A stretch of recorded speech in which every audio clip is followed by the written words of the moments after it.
Šodien mēs nerunāsim par to, kā cilvēkam ar invaliditāti atrast piemērotu darbu, bet gan par to, ko darīt, kad darbs ir zaudēts un vairs netiek maksāts bezdarbnieku pabalsts. Nodarbinātības valsts aģentūrā jau no septembra tiek īstenots projekts, kas tautā ir ieguvis nosaukumu Simtlatnieku programma. Mūsu filmēšanas grupa devās uz Rēzekni, lai noskaidrotu, kā un vai cilvēki ar invaliditāti var izmantot šo programmu. Lapu grābšana, zālienu veidošana, darbs ēdināšanas uzņēmumos, šos un vēl citus darbus pašvaldības sadarbībā ar Nodarbinātības valsts aģentūru piedāvā darbu zaudējušajiem, kuri vairs nesaņem bezdarbnieku pabalstu. Par šādu 8 stundu darbu cilvēks saņem 100 latus. Ja nosacījumi ir pieņemami, darbs tiek nodrošināts no 2 nedēļām līdz pat 6 mēnešiem. Bieži vien mēdz teikt par to, ka tomēr tas tie ir tikai pliki 100 lati stipendija, ka tās nav sociālā apdrošināšana, par to netiek veikti sociālie šie maksājumi. Bet tajā pašā laikā es gribu teikt, ka 100 lati ir vairāk nekā nekas.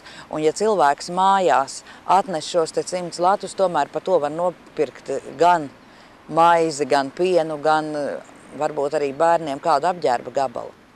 Jurijs te jau 40 gadus ir rēzeknietis. Šeit mācījies, pēc dienesta armijā atgriezies un vairāk nekā 20 gadus strādājis lielajā uzņēmumā Rebir, vēlāk arī Latvijas Finierī. Diemžēl mugurkaula saslimšana pielika punktu fiziski smagajam darbam. Tagad viņam ir 3. invaliditātes grupa, tomēr viņš ir pieteicies Simtlatnieku programmā. Nesen atjaunotajā Dzelzceļnieku ielā Jurijs līdzina Melnzemi. Top zālājs. Darbs sākas 8, pīpauzes, pusdienas un 4 pēcpusdienā darbdiena galā. Jurijs saka, ka zālienu veidošana nav pārāk grūta. Agrāk strādāt nācies daudz smagāk. Tagad jārēķinās ar savu diagnozi. Tomēr darba slodzi var kontrolēt. Tam, ka ne katrs cilvēks ar invaliditāti varēs šķūrēt Melnzemi, ir objektīvi iemesli. Tāpēc vietā ir jautājums, vai invalīdiem šajos Simtlatnieku programmas darbos nebūtu jāparedz vismaz mazāks darbstundu skaits. Jebkurai programmai, kurā var piedalīties arī cilvēki ar invaliditāti, ir nepieciešams izvērtēt to darba apjomu, ko cilvēks var darīt, un to darba laiku, ko viņš var darīt. Jo ne visi cilvēki var nostāvēt kājās 8 stundas no vietas, un ne visi cilvēki var nosēdēt ratiņkrēslā un darīt kādus darbus.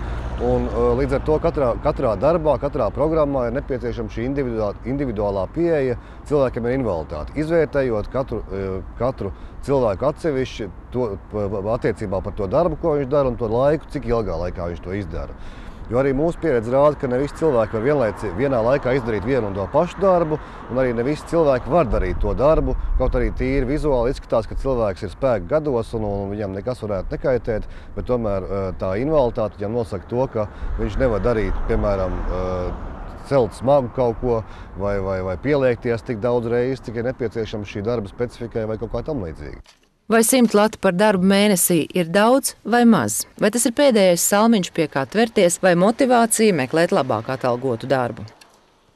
Jurijs saka, ka viņam šis darbs ir kā liels atbalsts, jo nekādu cerību atrast citu darbu nav. Ja veselība nesāks šķobīties, viņš strādās visus 6 mēnešus. Apērona ļaudīm ir ideja, kā Simtlatnieku programmas saturu un īstenošanu padarīt daudzveidīgāku, radot jaunas darba vietas un uzlabojot citu invalīdu dzīves kvalitāti. Iniciatīva droši vien nāks no nevalstisku organizāciju puses, un mēs runājuši ar vairākām nevalstiskām organizācijām, kas pilnīgi piekrīt šīm viedoklim, ka tā varētu būt laba iespēja personisku asistentu institūcijas izveidošanā. Un šonedēļ mēs tiekamies arī ar Nodarbinātības valsts aģentūras pārstāvjiem, lai tieši pārunātu šo jautājumu, kā varētu pārkoriģēt, pārstrukturēt šīs naudas plūsmu un tiešām veidot šo ideju reālā dzīvē. Nevis vienkārši tā parunāt un gaidīt, ka kāds kaut ko darīs. Pašiem tas ir jādara, un mēs esam uzņēmušies patreiz to iniciatīvu un mēģināsim to panākt. Pašlaik minimālā alga Latvijā ir 180 latu. Tas ir par 80 latiem vairāk nekā cilvēks saņem Simtlatnieku programmā. Varbūt Jurijam ir iespēja strādāt subsidētajā darba vietā, kur cilvēkam ar invaliditāti tiek garantēta minimālā alga. Starp citu, Rēzeknes pusē tieši subsidētajās darba vietās šobrīd strādā 50 cilvēku. Varbūt Jurijs var kļūt par 51. Es domāju, ka sākoties jaunajam gadam, 2010.